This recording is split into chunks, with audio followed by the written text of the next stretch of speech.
एक समय की बात है।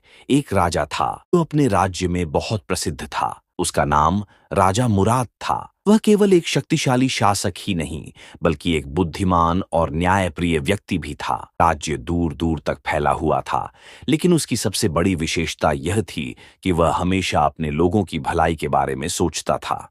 एक दिन एक गरीब किसान राजा के दरबार में आया और बोला, महाराज, मेरा खेत जल गया है और अब मेरे पास अपने बच्चों के लिए कुछ भी नहीं बचा। क्या मुझे न्याय मिलेगा?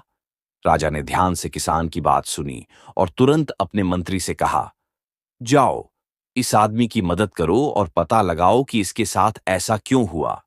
मंत्री ने जांच की तो पता चला कि एक अमीर जमींदार ने जलन के कारण उसके खेत को आग लगा दी थी।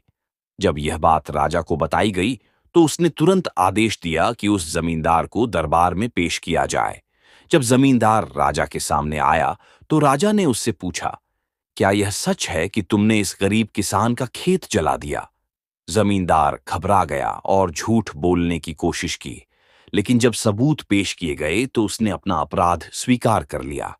राजा ने तुरंत आदेश दिया, इस जमींदार से इस किसान के नुकसान की पूरी भरपाई करवाई जाए और उस पर भारी जुर्माना भी लगाया जाए, जो राज्य के गरीब लोगों की मदद के लिए उपयोग होगा।